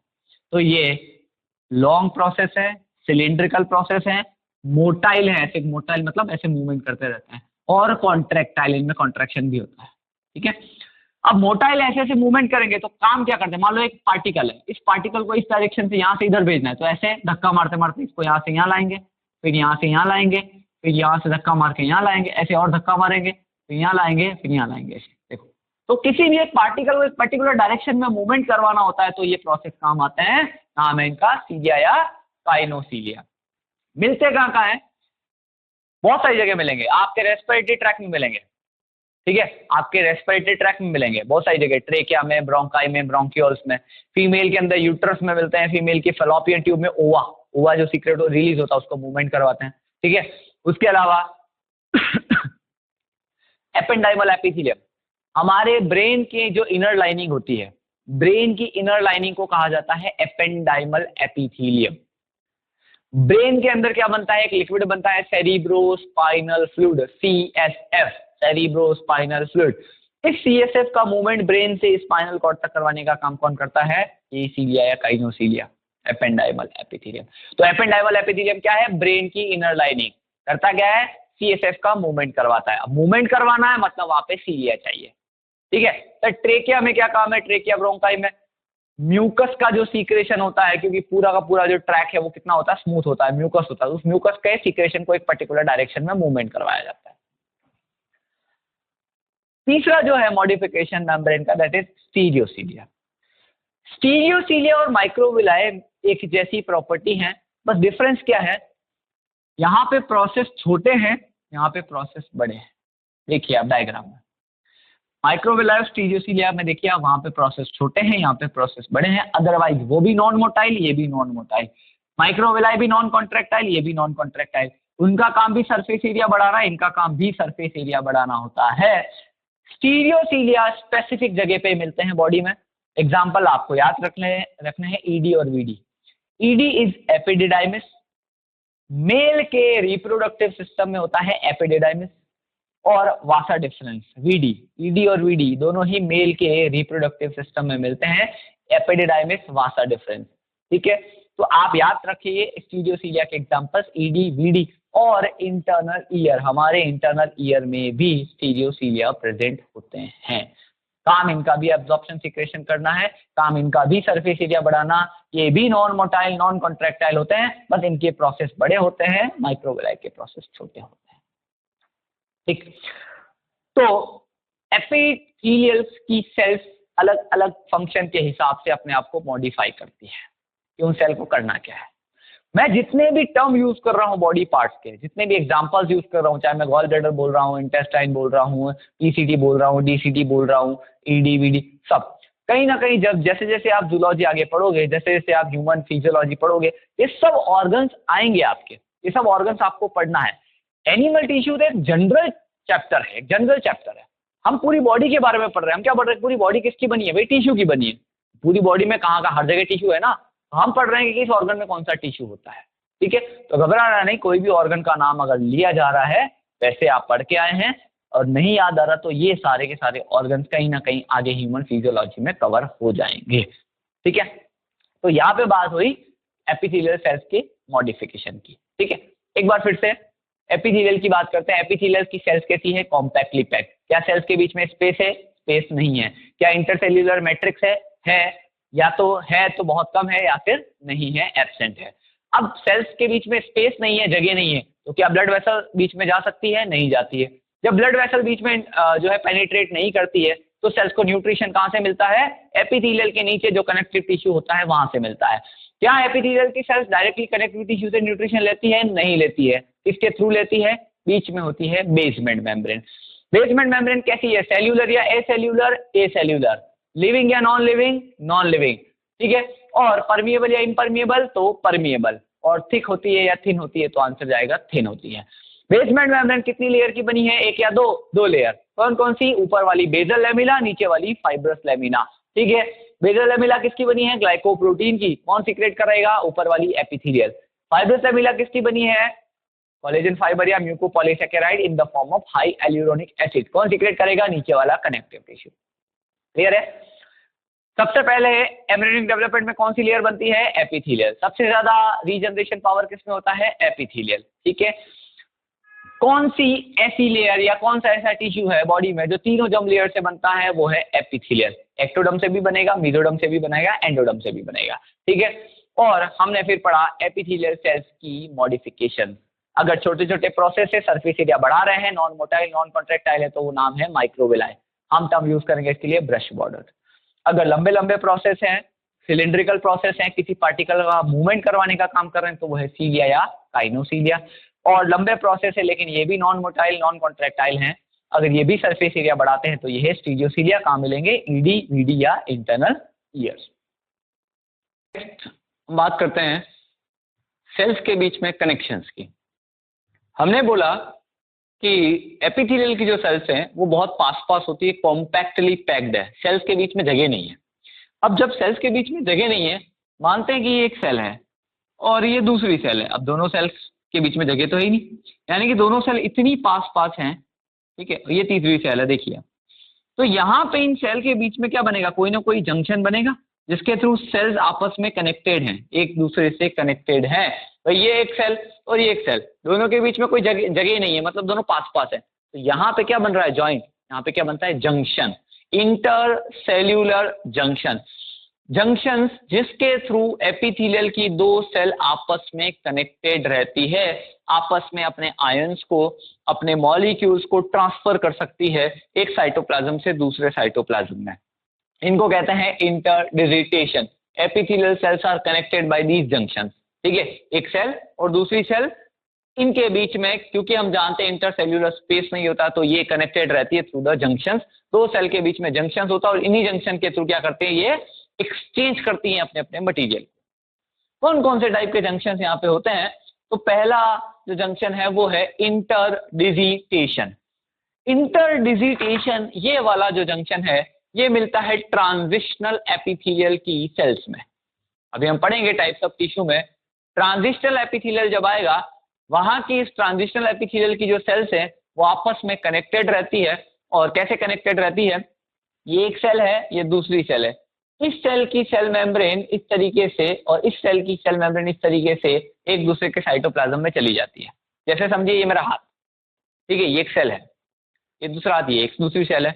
तो इसकी जो मेम्ब्रेन है उसमें ऐसे प्रोसेस बनते हैं फिंगर लाइक, इसमें भी फिंगर लाइक प्रोसेस बनेंगे और दोनों सेल की मेम्ब्रेन जो है वो एक दूसरे में ऐसे मर्ज कर गई, देखिए ऐसे फिंगर्स। इंटरडिजिटेशन, डिजिट्स का मतलब फिंगर, एक दूसरे के अंदर ऐसे, यानी कि ये दोनों सेल है, ये सेल मेम्ब्रेन, ये सेल मेम्ब्रेन, इस सेल मेम्ब्रेन के अंदर ऐसा मॉडिफिकेशन हुआ, इसमें भी ऐसा हुआ, दोनों एक दूसरे के साइटोप्लाज्म में ऐसे मर्ज कर गई, इंटरडिजिटेशन। तो ये इस तरीके का जो जंक्शन बना है ये बनता है कहाँ पे? ट्रांजिशनल एपिथेलियम में, ठीक है, ट्रांजिशनल एपिथेलियम के अंदर। दूसरा जो है डेस्मोसोम्स या एडहेरिंग जंक्शंस। डेस्मोसोम्स या एडहेरिंग जंक्शंस जो है ये मिलता है स्ट्रेटिफाइड एपिथेलियम में। अभी अपन पढ़ने वाले हैं एपिथेलियल के टाइप्स, तो ये मिलेगा स्ट्रेटिफाइड एपिथेलियम में, ठीक। डेस्मोसोम्स या एडहेरिंग जंक्शन, इसमें हुआ क्या देखिए आप, ये एक सेल, ये दूसरी सेल, ये तीसरी, ऐसी बहुत सारी सेल्स आपस में लगी हुई है पास पास, ठीक। अब ये सब सेल्स कनेक्टेड है आपस में, कैसे कनेक्टेड है समझेंगे। ये सेल, इस सेल के वॉल पे ये एक प्रोटीन इकट्ठा हो गया, एक प्लैक बना दिया, प्रोटीन इकट्ठा हो गया वहां पे, प्रोटीन प्लैक इधर भी और इधर भी, ये प्रोटीन के प्लैक हैं, ये प्रोटीन प्लैक। इस सेल के साइटोप्लाज्म में आप देखिए, इस प्रोटीन के प्लैक से इस प्रोटीन के प्लैक तक यहाँ पे बीच में टोनोफाइब्रिल्स लगे हुए हैं, केराटिन लाइक प्रोटीन होती है टोनोफाइब्रिल्स। इस केराटिन लाइक प्रोटीन ने क्या किया, एक सेल के साइटोप्लाज्म में एक तरफ से दूसरी तरफ से ये बाइंड हो गया, ऐसे अटैच है, तो उसने क्या किया, अंदर से साइटोप्लाज्म को स्ट्रांगली बाउंड कर दिया। मान लो ये रूम है, ये रूम के अंदर साइटोप्लाज्म है, ये सेल मान लेते हैं, इस रूम को मानते एक सेल है, अंदर क्या है, साइटोप्लाज्म। इसकी एक साइड की दीवार एक प्रोटीन प्लैक, दूसरे साइड की दीवार एक प्रोटीन प्लैक। तो एक दीवार से, एक प्रोटीन प्लैक से दूसरा दीवार यानी कि दूसरे प्रोटीन प्लैक, हम बीच में रस्सियां बांध दें, तो बीच में से इसको टाइटली बाउंड कर दिया ना इसने, तो अंदर से तो इसने स्ट्रांगली बाउंड कर दिया। अब ये सेल इस दूसरी सेल से कैसे कनेक्टेड है, मतलब ये रूम पास वाले रूम से कैसे कनेक्टेड है, हम इस रूम के इस दीवार में ड्रिल करेंगे और इधर से हमने इस तरीके से नट बोल्ट फिट कर दिए, देखिए इधर से स्क्रू, इस सेल की इस वॉल से ऐसा निकला, ये प्रोटीन्स है, यहाँ पे आपस में क्या हो गए, टाइट हो गए। ये क्या है, ट्रांस मेम्ब्रेन प्रोटीन के बीच में लगी हुई है। तो आप देखिए सेल्स अंदर से भी टाइटली बाउंडेड है, साइटोप्लाज्म अंदर से स्ट्रांगली बाइंड कर रखा किसने, टोनोफाइब्रिल ने। इसमें भी टोनोफाइब्रिल ने अंदर से बाउंड कर रखा है, इसमें भी अंदर से बाउंड कर रखा है। तो अंदर से तो आपने इसको स्ट्रॉन्ग कर दिया, मजबूत कर दिया। अब इस रूम को उस रूम से कैसे कनेक्ट किया, तो इसकी दीवार में ऐसे जैसे ड्रिल करके आपने इसमें स्क्रू फिट कर रखे हो ना, वैसे यहाँ पे प्रोटीन लगी हुई है दो सेल के बीच में, जिसको हमने कहा ट्रांस मेम्ब्रेन प्रोटीन। तो इस तरीके से बहुत सारी सेल्स लाइन से लगी हुई है। सेल्स के अंदर साइटोप्लाज्म के अंदर टोनोफाइब्रिल है, उसने उसको टाइटली बाउंड कर रखा है, और एक सेल और दूसरी सेल के बीच में ट्रांस मेम्ब्रेन प्रोटीन ने इन सेल्स को आपस में कनेक्ट करवा के रखा हुआ है। This is known as the desmosomes या एडेरिंग जंक्शन। ऐसा लग रहा है सेल सारी इकट्ठी हो रखी है, एडेयर हो रखी है। ठीक है, कहाँ मिलता है ये, स्ट्रेटिफाइड एपिथेलियम। ठीक, फिर समझा रहा हूं, समझिए हम इस रूम में बैठे हैं, ये एक रूम है, ये एक रूम है। तो रूम के अंदर क्या है, साइटोप्लाज्म होगा, ये साइटोप्लाज्म सेल है मान लो, ये रूम मतलब हम इसको सेल कंसीडर कर रहे हैं। तो इस रूम की ये दीवार, इस रूम की ये दीवार, इधर क्या है, प्रोटीन इकट्ठा हो गया, प्रोटीन प्लैक, इधर भी प्रोटीन इकट्ठा हो गया, प्रोटीन प्लैक। अब इस अंदर के साइटोप्लाज्म को किसने स्ट्रांगली बाइंड कर रखा है, अंदर ये देखो, ये आपका क्या है, टोनोफाइब्रिल। तो अंदर से तो ये रूम तो स्ट्रांगली बाउंड हो गया। अब इस रूम के पास में दूसरा रूम यानी कि दूसरी सेल, इस रूम को इस रूम से कैसे अटैच किया, यहाँ बीच में ड्रिल कर दिया, देखो ये ड्रिल, और दोनों दीवार में स्क्रू हमने फिट कर दिए। ये क्या है, ट्रांस मेम्ब्रेन प्रोटीन। तो रूम पास वाले रूम से भी कनेक्ट हो गया और अंदर से भी स्ट्रांगली बाउंड हो गया। इसमें मिलता है स्ट्रेटिफाइड एपिथेलियम। तीसरा टाइट जंक्शन, बहुत सिंपल है, सेल दूसरी सेल ऐसे तीसरी सेल, बहुत सारी सेल्स होंगी। जनरली सेल्स दूर दूर है, लेकिन कहीं कहीं पे आप देखिए इस सेल की मेम्ब्रेन इस सेल की मेम्ब्रेन दोनों फ्यूज कर गई, मर्ज कर गई कहीं कहीं पे, है ना। जनरली सेल्स दूर दूर है, लेकिन कहीं कहीं पे सेल्स की मेम्ब्रेन फ्यूज कर गई, मर्ज कर गई। क्यों, ताकि इन सेल के बीच में मटेरियल जो है लीक ना हो जाए। देखो कंडीशन क्या है, एक सेल, यहाँ समझाता हूँ इस डायग्राम में, आप देखिए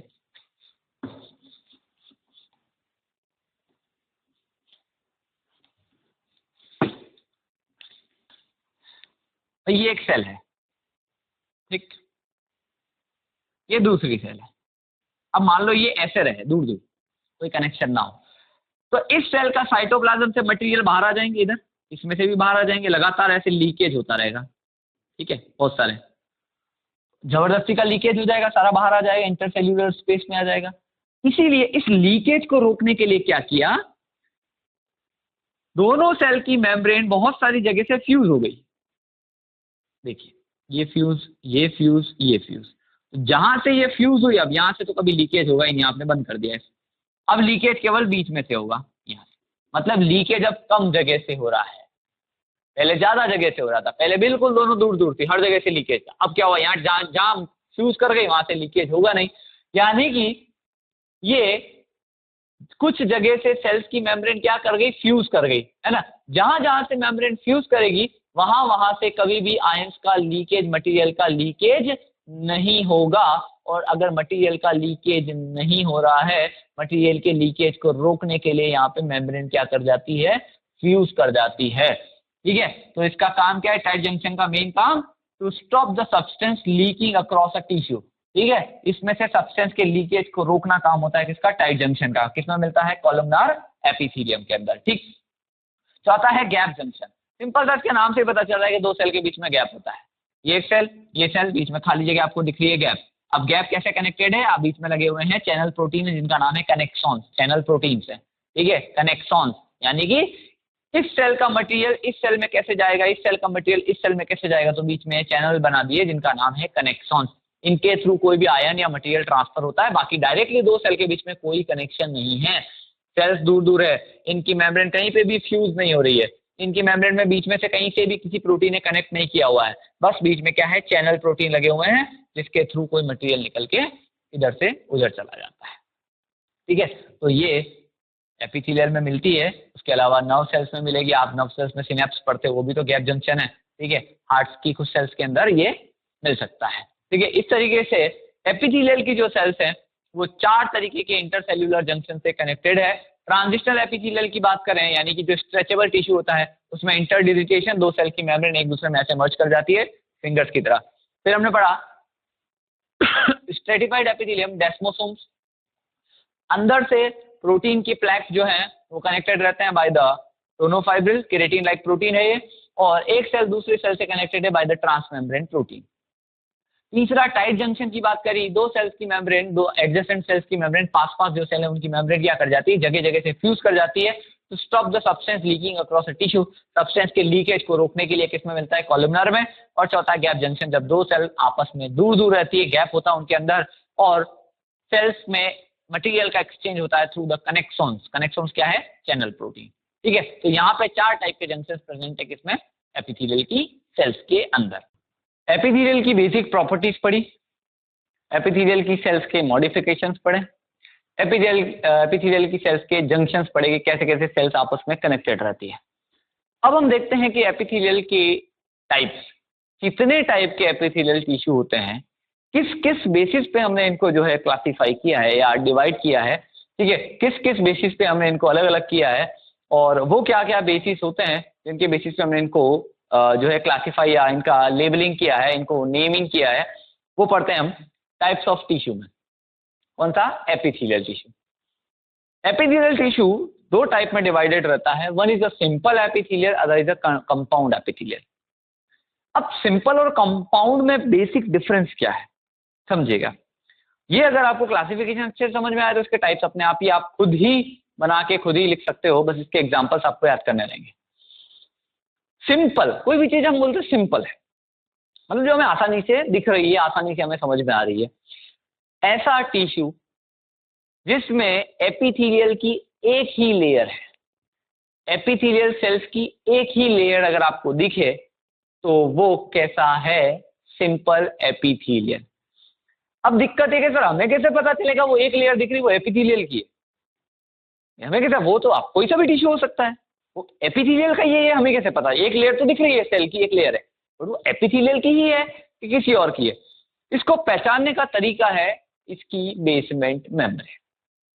आप क्या देखोगे, अगर डायग्राम में आपको दिख रहा है कि कनेक्टिव टिश्यू है दिया हुआ, बेसमेंट मेम्ब्रेन दी हुई है, और उसके ऊपर सेल्स की केवल एक लेयर दिखे आप, तो समझ लेना बेसमेंट मेम्ब्रेन है, नीचे कनेक्टिव टिश्यू है, तो ऊपर कौन सा टिश्यू होता है, एपिथेलियल। आपको डायग्राम से समझाता हूं, समझिए।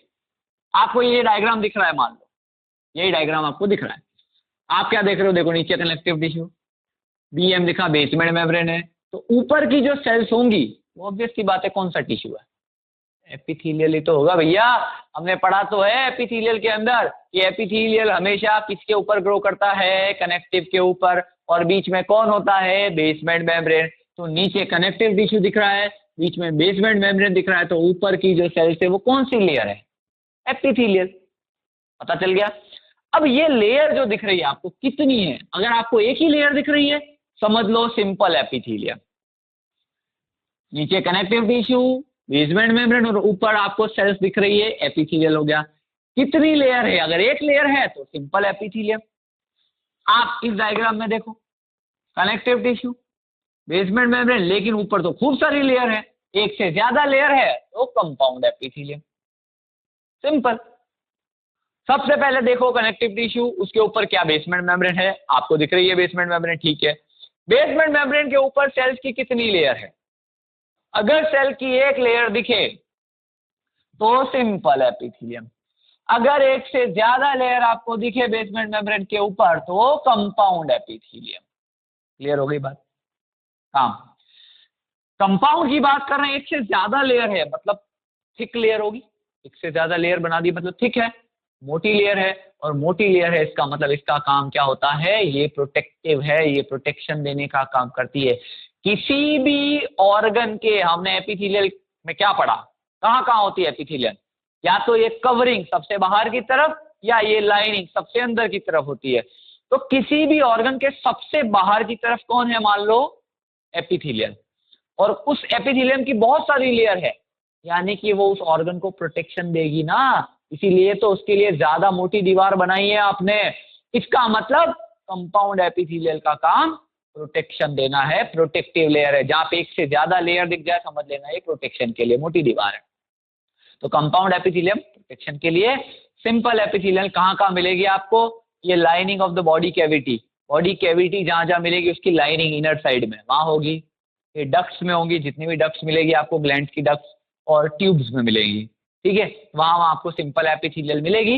ये सिंपल एपिथेलियल एब्जॉर्प्शन का काम करती है, सीक्रेशन का काम करती है, एक्सक्रीशन का काम करती है, इसके बहुत सारे काम है। सिंगल लेयर है इसीलिए। मल्टी लेयर अगर आपको दिख जाए कंपाउंड एपिथेलियम, समझ जाना प्रोटेक्शन का काम करेगी। ठीक, तो एपिथेलियल टिश्यू कितने टाइप का? 2 टाइप का। कौन कौन सा? सिंपल एपिथेलियल और कंपाउंड एपिथेलियल। सिंपल एपिथेलियल पहचानने का तरीका क्या है? सिंपल एपिथेलियल कैसे हुआ? अगर हमें बेसमेंट मेम्ब्रेन के ऊपर सेल्स की एक ही लेयर दिखाई दे तो वो सिंपल एपिथेलियल। अगर हमें बेसमेंट मेम्ब्रेन के ऊपर एक से ज्यादा लेयर दिखाई दे सेल्स की तो वो कंपाउंड एपिथेलियम। सिंपल एपिथेलियल कहाँ कहाँ मिलती है? Lining of the body cavities. ठीक है, लाइनिंग का मतलब हमेशा अंदर की तरफ, कवरिंग का मतलब हमेशा बाहर की तरफ। ठीक है, तो lining of the body cavity में मिल सकता है, डक्ट्स में मिल सकता है, ट्यूब्स में मिल सकता है। कौन? Simple epithelium. ठीक है, काम क्या क्या करता है ये? एब्जॉर्प्शन, सीक्रेशन, एक्सक्रीशन सारे काम करता है, डिफ्यूजन। कंपाउंड एपिथेलियम ये मल्टी लेयर्ड होता है, इसीलिए इसका काम क्या होता है? प्रोटेक्शन देना, प्रोटेक्टिव लेयर बनाना। बेसिक डिफरेंस पता चल गया। 2 टाइप के tissue, simple, compound. Single layer है तो सिंपल, मल्टी लेयर है तो कंपाउंड। प्रोटेक्टिव लेयर है तो कंपाउंड एपिथेलियल, और अगर एब्जॉर्प्शन सीक्रेशन का काम कर रही है तो वो simple epithelial. Clear? Simple epithelial को फर्दर क्लासिफाई किया है, सिंपल एपिथेलियल को फर्दर डिवाइड किया है। किस बेसिस पे किया है? On the basis of the shape of the cells. Shape of cells. ठीक है, सिंपल एपिथेलियल को फर्दर डिवाइड किया गया है, सिंपल एपिथेलियल को फर्दर क्लासिफाई किया गया है। किस बेसिस पे? सेल्स के शेप के बेसिस पे। सबसे पहली बात, सिंपल एपिथेलियल बोल रहा हूं मैं, यानी कि बेसमेंट मेम्ब्रेन के ऊपर सेल्स की कितनी लेयर दिख रही है आपको? एक लेयर दिख रही है, तो सिंपल हो गया। अब ये जो लेयर आपको दिख रही है, ये ब्लैक कलर से जो सेल्स ड्रॉ की, ये जो सेल्स की लेयर दिख रही है, एक दिख रही है, इसका मतलब सिंपल एपिथेलियल। लेकिन इस सेल्स की लेयर में जो सेल्स है, इनका शेप कैसा दिख रहा है आपको? शेप दिख कैसा रहा है? अब देखिए आप, अगर आपको सेल्स का शेप फ्लैट दिख रहा है, बिल्कुल फ्लैट सेल्स दिख रही है, तो वो हो जाएगा सिंपल स्क्वामस। देखा है मैंने, सिंपल स्क्वामस। फ्लैट है मतलब स्क्वामस। डायग्राम में आपके सामने कनेक्टिव टिश्यू, बेसमेंट मेम्ब्रेन के ऊपर एक लेयर मतलब सिंपल एपिथेलियल, और ये सेल्स का शेप कैसा है? फ्लैट, तो सिंपल स्क्वामस हो गया। अगर सिंगल लेयर ऑफ सेल है लेकिन सेल्स का शेप देखिए आप, क्यूब शेप है, cube shape, single layer of cell है लेकिन सेल्स का शेप कैसा है? क्यूब या क्यूबॉइडल, तो सिंपल क्यूबॉइडल। सिंपल क्यों? क्योंकि एक लेयर है और लेयर में सेल्स का शेप कैसा है? क्यूबॉइडल, तो सिंपल क्यूबॉइडल। ठीक, देखा मैंने दूसरा टाइप, सिंपल क्यूबॉइडल। फिर देखिए, बेसमेंट मेम्ब्रेन के ऊपर सिंगल लेयर ऑफ सेल है, एक ही लेयर है, लेकिन इसमें सेल्स का शेप कैसा है? लॉन्ग, लंबी लंबी सेल्स हैं, लॉन्ग, टॉल, स्लेंडर, है ना, लंबी लंबी सेल्स हैं। और इनका जो न्यूक्लियस है वो कहाँ होता है? बेस में। ठीक है, नीचे, यहाँ सेंटर में नहीं होता, यहाँ पे होता है। ठीक, तो टॉल स्लेंडर सेल्स है, कॉलम शेप की सेल्स है, कितनी है? Single layer. सिंगल लेयर है तो सिंपल हो गया, और क्योंकि कॉलम शेप की है तो सिंपल कॉलमनार। देखो तीसरा टाइप लिखा मैंने, सिंपल कॉलमनार। बहुत सिंपल तरीका है। सबसे पहले सेल्स की लेयर देखो, लेयर अगर एक दिख रही है तो सिंपल। अब उस सिंगल लेयर में सेल्स का शेप कैसा है? फ्लैट दिख रही है तो स्क्वामस, क्यूबॉइडल या क्यूब दिख रही है तो क्यूबॉइडल, लंबी लंबी दिख रही है तो कॉलमनार। चौथा टाइप लिखा pseudo stratified. Pseudo stratified, pseudo मतलब फॉल्स, स्ट्रैटिफाइड का मतलब मल्टी लेयर। ऐसा लगता है कि मल्टी लेयर है, स्यूडो मतलब फॉल्स, स्ट्रैटिफाइड मतलब मल्टी लेयर। तो फॉल्सली अपीयर होता है कैसा? कि मल्टी लेयर है, ऐसा लगता है मल्टी लेयर है, बट होती कैसे है? वो सिंगल लेयर। ऐसा क्यों लगता है? आप डायग्राम देखिए, ये बेसमेंट मेम्ब्रेन, ये सिंगल लेयर ऑफ सेल्स है। ठीक है, लेकिन लग कैसी रही है? अगर आप दूर से देखेंगे तो हमें ऐसा लग रहा है कि एक से ज्यादा लेयर है। ऐसा क्यों लग रहा है? आप देखिए, इसमें सेल्स कुछ तो लंबी लंबी है, कुछ बीच में छोटी छोटी है। ठीक है, सेल्स का साइज छोटा बड़ा है। इनका न्यूक्लियस देखिए, न्यूक्लियस भी अलग अलग जगह पे, लंबी वाली सेल्स का न्यूक्लियस अलग पोजीशन पे, छोटी वाली सेल्स का न्यूक्लियस अलग पोजीशन पे। अब अगर हम इसको दूर से देख रहे हैं, इसके न्यूक्लियस को देखिए आप, तो इसके न्यूक्लियस को देखने से हमें ऐसा लग रहा है कि 2 लेयर है न्यूक्लियस के, एक लेयर ये, दूसरी लेयर ये। तो हमें ऐसा लग रहा है कि एक से ज्यादा लेयर है सेल की, लेकिन एक से ज्यादा लेयर नहीं है, क्योंकि सारी की सारी सेल एक ही बेसमेंट मेम्ब्रेन के ऊपर प्रेजेंट है। तो है कैसा वो? सिंगल लेयर, लेकिन लगता कैसा है? Multi layer. इसीलिए इसको नाम रखा है स्यूडो स्ट्रेटिफाइड। भैया मैं यहां खड़ा हूं आपके सामने, अगर 10 लोग एक साथ एक ही लाइन में खड़े हैं, हमारे सारे के सारे पैर जो है वो एक ही फ्लोर पे आएंगे ना, सब हम एक सेम फ्लोर पे हमारे पैर रहेंगे, इसका मतलब हम एक लेयर में। सारी सेल चाहे छोटी है चाहे बड़ी, एक ही तो बेसमेंट मेम्ब्रेन के ऊपर प्रेजेंट है, इसका मतलब ये सब सिंगल लेयर में। मल्टी लेयर बनाने के लिए क्या होगा? एक पर्सन मेरे कंधे पे चढ़े, फिर दूसरा उसके कंधे पे चढ़े, तब तो मल्टी लेयर बनेगा, अदरवाइज सब सिंगल लेयर में।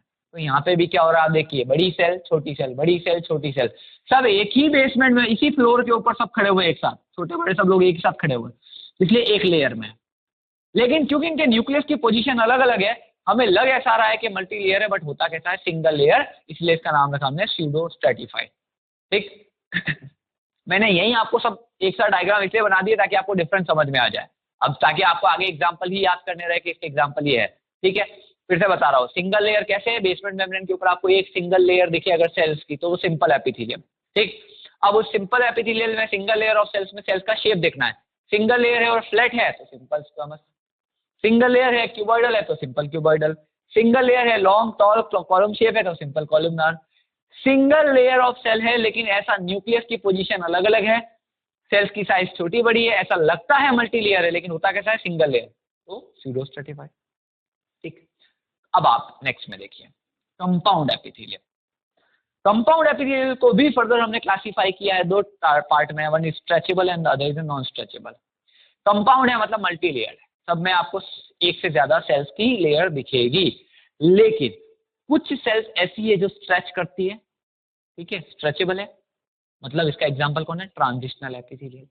कुछ ऐसी होती है जो स्ट्रेचेबल नहीं होती है, स्ट्रेचिंग नहीं होती है, इनको कहते हैं स्ट्रेटिफाइड। ठीक, देखिए डायग्राम, ये देखिए यहाँ पे कनेक्टिव टिश्यू, बेसमेंट मेम्ब्रेन, और इसके ऊपर आपको एक से ज्यादा लेयर ऑफ सेल्स दिखाई दे रही है, एक से ज्यादा लेयर ऑफ सेल्स है। ठीक, तो एक से ज्यादा लेयर हो गई, मतलब ये कंपाउंड एपिथेलियल हो गया। अब कंपाउंड में ये स्ट्रेचेबल है कि नॉन स्ट्रेचेबल है, कैसे पता चलेगा? इधर देखिए, इस डायग्राम में देखिए कनेक्टिव टिश्यू, और ये भी तो मल्टी लेयर है, देखिए एक से ज्यादा लेयर ऑफ सेल्स दिख रहा है, मतलब ये भी कंपाउंड है, ये भी कंपाउंड है। डिफरेंस क्या पता चल रहा है कि कौन सा स्ट्रेचेबल है कौन सा नॉन स्ट्रेचेबल है? आप देखिए, इसमें आपको बेसमेंट मेम्ब्रेन दिख रहा है, इसमें बेसमेंट मेम्ब्रेन नहीं दिख रहा है। इसका मतलब आपको जिस भी लेयर में कनेक्टिव टिश्यू के बाद डायरेक्टली बहुत सारी सेल्स दिखे, बीच में बेसमेंट मेम्ब्रेन ना दिखे, समझ लेना वो स्ट्रेचेबल है, स्ट्रेचेबल टिश्यू। देखिए आप डायग्राम से हर चीज समझिए, कनेक्टिव टिश्यू ड्रॉ किया, उसके बाद डायरेक्ट मैंने बहुत सारी लेयर सेल्स की ड्रॉ करी है एपिथेलियल की, बेसमेंट मेम्ब्रेन नहीं दिख रहा है, मतलब ये ट्रांजिशनल। इधर देखिए, इसमें और इसमें डायग्राम में डिफरेंस सिर्फ एक ही चीज का है, बेसमेंट मेम्ब्रेन का। कनेक्टिव टिश्यू, बेसमेंट मेम्ब्रेन, ये आ गई इसमें बहुत सारी लेयर्स, ये आपका हो गया नॉन स्ट्रेचेबल टिश्यू। कह रहे, फिर से बता रहा हूं, ये चारों डायग्राम सिंपल एपिथेलियल। क्यों सिंपल? सब में आप देखो बेसमेंट मेम्ब्रेन के ऊपर आपको सिंगल लेयर ऑफ सेल्स दिख रही है, तो सिंपल एपिथेलियल। ये दोनों डायग्राम कंपाउंड एपिथेलियल। कंपाउंड क्यों? क्योंकि यहाँ पे आपको एक से ज्यादा लेयर ऑफ सेल्स दिख रही है, ठीक है, इसीलिए कंपाउंड। अब कंपाउंड भी 2 तरीके का, स्ट्रेचेबल, नॉन स्ट्रेचेबल। स्ट्रेचेबल कौन सा? आपको कनेक्टिव टिश्यू के बाद बेसमेंट मेम्ब्रेन जिसमें नहीं दिखे वो स्ट्रेचेबल है, ट्रांजिशनल एपिथेलियल। जिसमें कनेक्टिव टिश्यू, बेसमेंट मेम्ब्रेन और फिर मल्टी लेयर दिख रहा है, यानी समझ लेना वो नॉन स्ट्रेचेबल होता है। नॉन स्ट्रेचेबल के अंदर फर्दर टाइप्स हैं, stratified squamous, stratified cuboidal, stratified columnar. Stratified का मतलब ही मल्टी लेयर है, स्ट्रेटिफाइड का मतलब ही मल्टी लेयर है, मतलब ये भी स्ट्रेटिफाइड है और ये भी स्ट्रेटिफाइड है, ठीक है, समझना। अब देखो मैंने लिखा स्ट्रेटिफाइड स्क्वामस, स्ट्रेटिफाइड का मतलब क्या? मल्टी लेयर, ये आपको मल्टी लेयर दिख रहा है। ठीक, इस मल्टी लेयर में सबसे ऊपर वाली जो सेल्स हैं, अगर वो फ्लैट हो तो स्ट्रेटिफाइड स्क्वेमस। स्क्वेमस का मतलब क्या है? फ्लैट। मैंने कहा था ना, देखो सिंपल स्क्वेमस। सिंगल लेयर है तो सिंपल, और सेल कैसी है? फ्लैट, तो स्क्वेमस। मल्टी लेयर है तो स्ट्रेटिफाइड, और सबसे ऊपर वाली लेयर कैसी है? फ्लैट, तो स्ट्रेटिफाइड स्क्वेमस। मल्टी लेयर है और सबसे ऊपर वाली लेयर अगर क्यूबॉइडल है तो स्ट्रेटिफाइड क्यूबॉइडल। मल्टी लेयर है और सबसे ऊपर वाली कॉलम शेप की है तो स्ट्रेटिफाइड कॉलम। बहुत सिंपल है ये डायग्राम। यहीं से अगर आपको समझ में आ रहा है इनको देख के अगर डिफरेंस, तो आगे कोई दिक्कत ही नहीं। बस आगे तो प्रॉपर्टी तो इनकी यही है, आगे तो इनके एग्जाम्पल याद करने केवल कौन कहाँ पे होता है। ठीक, सिंपल। देखो एक layer compound, multi layer. Compound को आप स्ट्रेटिफाइड भी बोल सकते हो, मल्टी लेयर। अब इस सिंगल लेयर में सेल्स का शेप फ्लैट तो स्क्वेमस, क्यूबॉइडल तो क्यूबॉइडल, कॉलमनार तो कॉलमनार। कंपाउंड में देखो अगर बेसमेंट मेम्ब्रेन प्रेजेंट है तो स्ट्रेटिफाइड, अगर एब्सेंट है तो ट्रांजिशनल यानी कि स्ट्रेचेबल। ठीक, इस स्ट्रेटिफाइड में इनर मोस्ट लेयर और मिडिल लेयर ये तो सब में सेम रहेगी। ऊपर वाली जो लेयर है उसका शेप चेंज होता रहता है। ऊपर वाली सेल्स का शेप अगर फ्लैट है तो स्ट्रेटिफाइड स्क्वेमस, ऊपर वाली सेल्स का शेप जो है क्यूब है तो स्ट्रेटिफाइड क्यूबॉइडल, और ऊपर वाली सेल्स का शेप अगर कॉलम शेप है तो स्ट्रेटिफाइड कॉलमनार। क्लियर? तो ये बेसिक डिफरेंस हुआ इसका एपिथेलियल का। अब हम एक एक टिश्यू का जो है प्रॉपर्टीज और उनके एग्जांपल्स को देखते हैं आगे।